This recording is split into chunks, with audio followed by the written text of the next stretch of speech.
ಗುಬ್ಬಿ ಪಟ್ಟಣದ ಪ್ರವಾಸಿ ಮಂದಿರದಲ್ಲಿ ಕರ್ನಾಟಕ ರಾಜ್ಯ ರೈತ ಸಂಘದ ವತಿಯಿಂದ ಪತ್ರಿಕಾಗೋಷ್ಠಿ ಹಮ್ಮಿಕೊಳ್ಳಲಾಗಿತ್ತು. ಈ ಸಂದರ್ಭದಲ್ಲಿ ಮಾತನಾಡಿದ ಕರ್ನಾಟಕ ರಾಜ್ಯ ರೈತ ಸಂಘದ ಜಿಲ್ಲಾಧ್ಯಕ್ಷ ಎ ಗೋವಿಂದರಾಜು, ಸರ್ಕಾರ ಬರಗಾಲ ಘೋಷಣೆ ಮಾಡಿದ್ದು ಒಂದು ಕುಟುಂಬಕ್ಕೆ 2,000 ರೂಪಾಯಿಗಳನ್ನು ಘೋಷಣೆ ಮಾಡಿದೆ.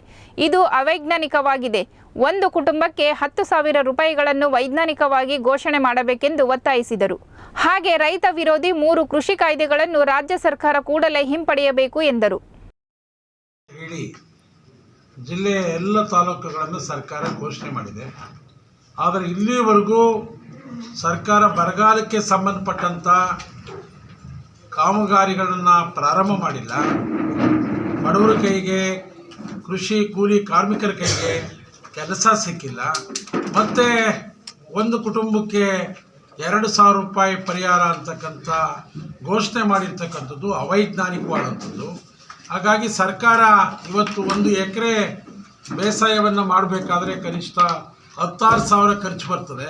ಹಾಗಾಗಿ ಕನಿಷ್ಠ ಒಂದು ಕುಟುಂಬಕ್ಕೆ 10,000 ರೂಪಾಯಿ ಪರಿಹಾರನಾದರೂ ಸರ್ಕಾರ ಘೋಷಣೆ ಮಾಡದೇ ಇದ್ದರೆ, ಈಗ ಏನು ನಿಗದಿ ಮಾಡಿದ್ರಿ 2,000 ರೂಪಾಯಿ, ಅದು ಎಲ್ಲೋ ಒಂದು ಕಡೆ ಭಿಕ್ಷೆ ರೂಪದ ಪರಿಹಾರ ಆಗ್ತದೆ. ಹಾಗಾಗಿ ನಾವು ರಾಜ್ಯ ಸರ್ಕಾರ ಒತ್ತಾಯ ಮಾಡ್ತೇವೆ, ವೈಜ್ಞಾನಿಕವಾದಂಥ ಒಂದು ನೀತಿಯ ಅಡಿಯಲ್ಲಿ ಕನಿಷ್ಠ ರೈತರನ್ನು ರಕ್ಷಣೆ ಮಾಡ್ತಕ್ಕಂಥ ನಿಟ್ಟಿನಲ್ಲಿ ಬರಗಾಲ ಪರಿಹಾರವನ್ನು ತಾವು ಕೊಡಬೇಕು ಅಂತಕ್ಕಂಥದ್ದು ಒಂದು. ಮತ್ತು ರಾಜ್ಯ ಸರ್ಕಾರ ಕೃಷಿ ಕಾಯ್ದೆಗಳನ್ನು ವಾಪಸ್ ಪಡಿತೀವಿ ಅಂತಕ್ಕಂಥ ಮಾತನ್ನು ಹೇಳಿದ್ರಿ, ಮಾತಿಗೆ ತಪ್ಪಾರ್ದು ರಾಜ್ಯ ಸರ್ಕಾರ ಕೂಡಲೇ ಆ 3 ಜನವಿರೋಧಿ, ರೈತ ವಿರೋಧಿ, ಕೃಷಿ ವಿರೋಧಿ ಕಾಯ್ದೆಗಳನ್ನು ವಾಪಸ್ ಪಡ್ಕೋಬೇಕು ಅಂತಕ್ಕಂಥ ಒತ್ತಾಯ ಮತ್ತೊಂದು ಕಡೆ ಈ ವಿದ್ಯುತ್ ಸಮಸ್ಯೆ ಈಗಾಗಲೇ ತಾಂಡು ಮಾಡ್ತಾ ಇದೆ. ಈಗಾಗಲೇ ಬೇಸಿಗೆ ಪ್ರಾರಂಭ ಆಗ್ತಾ ಇದೆ. ಇನ್ನೂ ಏಪ್ರಿಲ್, ಮೇ, ಜೂನ್ ದೂರ ಇದೆ. ಈಗಲೇ ವಿದ್ಯುತ್ ಕಣ್ಣು ಮುಚ್ಚಾಲೆ ಆಗ್ತಾ ಇದೆ. ತಾವೇ ಹೇಳಿರೋ ಪ್ರಕಾರ ಕನಿಷ್ಠ 7 ಗಂಟೆಗಳ ಕಾಲ ಗುಣಮಟ್ಟದ ವಿದ್ಯುತ್ತನ್ನು ಪೂರೈಸಬೇಕು.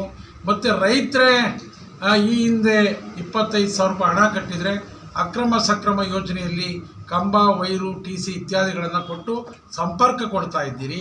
ಈಗ ನೀವು ರೈತರ ಪರ ಇದ್ದೀವಿ ಅಂತ ಹೇಳಿ ಆ ಒಂದು ನೀತಿಯನ್ನು ಕೈಬಿಟ್ಟು ರೈತರೇ ಕಂಬ, ವೈರು, ಸಲಕರಣೆಗಳನ್ನ ಕೊಂಡ್ಕೊಬೇಕು ಮತ್ತು ಇಲಾಖೆಗೆ ನೀವೇ 10% ಸರ್ವಿಸ್ ಚಾರ್ಜ್ ಕೊಡಬೇಕು ಅಂತಕ್ಕಂಥ ರೈತ ವಿರೋಧಿ ಆದೇಶವನ್ನು ತಾವು ಮಾಡಿರ್ತಕ್ಕಂಥದ್ದು ತಪ್ಪು. ಕೂಡಲೇ ನೀವು ನಿಜವಾಗಿಯೂ ರೈತರ ಪರವಾಗಿದ್ದರೆ, ರೈತರ ಬಗ್ಗೆ ನಿಮಗೆ ಗೌರವ ಇದ್ದರೆ ಆ ಕಾಯ್ದೆನ ವಾಪಸ್ ತಗೊಬೇಕು. ಸುಟ್ಟು TCಗಳನ್ನ 2 ದಿವಸದಲ್ಲಿ ಕೊಡಬೇಕು. ಎಲ್ಲ ವ್ಯವಸ್ಥೆಗಳನ್ನು ಸರಿ ಮಾಡೋದ್ರ ಮೂಲಕ ವಿದ್ಯುತ್ಗೆ ರೈತರಿಗೆ ಸಮರ್ಪಕವಾಗಿ ಪೂರೈಕೆ ಮಾಡಬೇಕು ಅಂತಕ್ಕಂಥದ್ದು ಒತ್ತಾಯ ಮಾಡ್ತೇವೆ. ಮತ್ತು ಬಗರುಕಂ ಕಮಿಟಿಗಳನ್ನು ರಚನೆ ಮಾಡಬೇಕು. ಭಾಳ ವರ್ಷಗಳಿಂದ ಭಾಳಷ್ಟು ಇನ್ನೂ ರೈತರು ಅರ್ಜಿಗಳನ್ನ ಹಾಕ್ಕೊಂಡು ಸ್ವಾಧೀನ ಇದ್ಕೊಂಡು ಮನೆ ಮಠ ಕಟ್ಕೊಂಡು ಸ್ವಾಧೀನದಲ್ಲಿದ್ದಾರೆ. ಅಂಥ ಎಲ್ಲ ಪ್ರಾಮಾಣಿಕ ರೈತರಿಗೆ, ಸ್ವಾಧೀನದಲ್ಲಿರ್ತಕ್ಕಂಥ ರೈತರಿಗೆ ತಾವು ಬಗರುಕಂ ಕಮಿಟಿ ರಚನೆ ಮಾಡೋದ್ರ ಮೂಲಕ ಅವರೆಲ್ಲರಿಗೂ ಮಂಜೂರಾತಿ ಕೊಡಬೇಕು ಅಂತಕ್ಕಂಥದ್ದನ್ನು ಈ ಸಂದರ್ಭದಲ್ಲಿ ಒತ್ತಾಯ ಮಾಡ್ತಾ ಇದ್ದೀವಿ.